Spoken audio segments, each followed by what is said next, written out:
ओम नमो भगवते वासुदेवाय नमः। माघ मास महात्म्य की कथा का ये तीसरा अध्याय है, यानी कि इस वीडियो में हम सुनेंगे माघ मास अध्याय 3 की कथा को। आरंभ करते हैं आज की ये कथा। तब राजा दिलीप कहने लगे कि महाराज, यह पर्वत कितना ऊंचा और कितना लंबा चौड़ा है।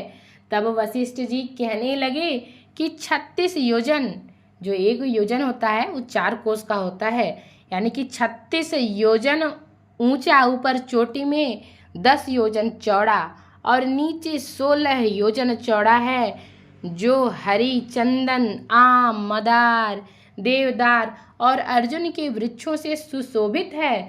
दुर्भिक्ष से दुखी होकर इस पर्वत को फल और फूलों से परिपूर्ण देखकर भृगु वहीं रहने लगे और यहाँ पर कंदराओं, वनों और उपवनों में बहुत दिनों तक तप करते रहे।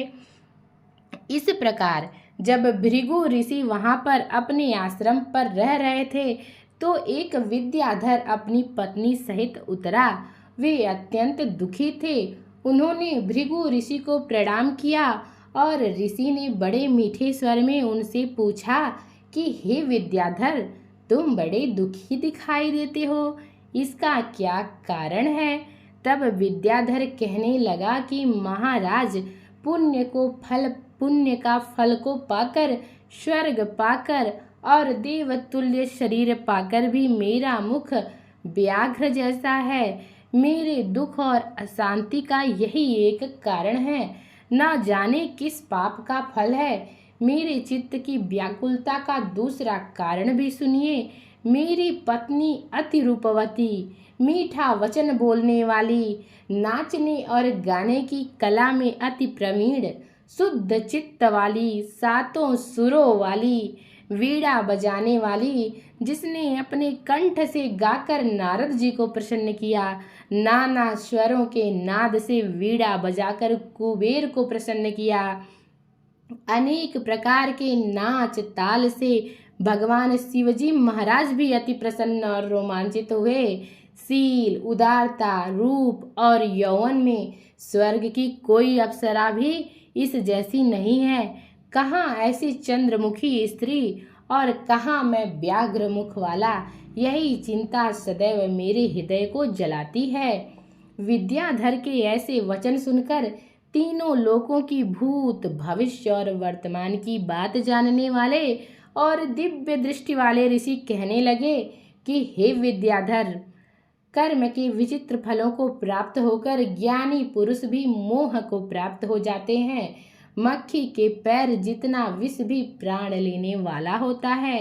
छोटे छोटे पापों का फल भी अत्यंत दुखदायी हो जाता है। तुमने माघ मास की एकादशी का व्रत करके द्वादशी न आने तक शरीर में तेल लगाया, इसी पाप कर्म से व्याघ्र हुए। एकादशी के दिन उपवास करके द्वादशी को तेल लगाने से राजा पुरुरवा ने भी कुरूप शरीर पाया था। तब वह अपने कुरूप शरीर को देखकर दुखी होकर हिमालय पर्वत पर देव सरोवर के किनारे पर गया।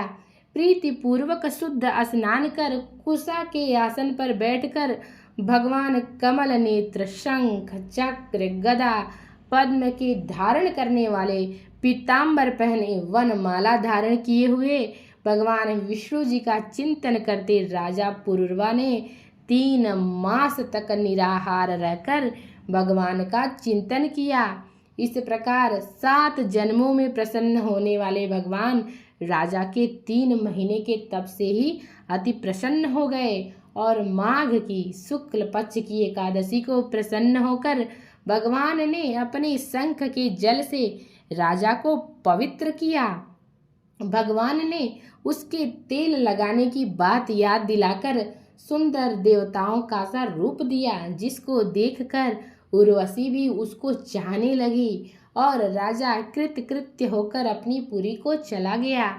भृगु ऋषि कहने लगे कि हे विद्याधर, इसलिए तुम क्यों दुखी होते हो? यदि तुम अपना यह राक्षसी रूप छोड़ना चाहते हो तो मेरा कहना मानकर जल्दी ही पापों को नष्ट करने वाली हेमकूट नदी में माघ में स्नान करो, जहाँ पर रिद्धि सिद्धि देवता निवास करते हैं। अब मैं इसकी विधि बताता हूँ। तुम्हारे भाग्य से माघ मास आज से 5वें दिन ही आने वाला है। पौष शुक्ल एकादशी से इस व्रत को आरंभ करो। भूमि पर सोना, जितेंद्रिय रहकर दिन में 3 समय स्नान करके महीना भर निराहार रहो। सब भोगों को त्याग कर 3 समय भगवान विष्णु जी का पूजन करो। जब तुम द्वादशी को शिवजी स्रोत और मंत्रों से पूजन करोगे तो तुम्हारा मुख देखकर सभी चकित हो जाएंगे और तुम अपनी पत्नी के साथ सुखपूर्वक क्रीड़ा करोगे। माघ मास के प्रभाव को जानकर सदा माघ मास में स्नान करो। पाप दरिद्रता से बचने के लिए मनुष्य को सदा यत्न से माघ मास का स्नान करना चाहिए।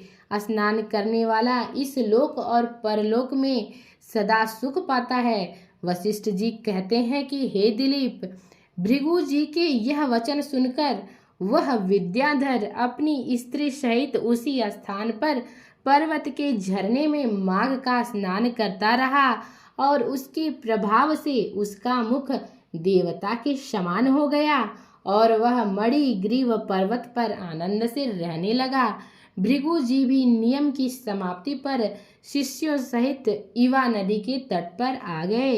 इसी के साथ माघ मास महात्म्य की जो अध्याय 3 की कथा है वो समाप्त होती है। इसी के साथ ओम नमो भगवते वासुदेवाय नमः। माघ मास महात्म्य 4 की कथा मेरे अगले वीडियो में सुनिए।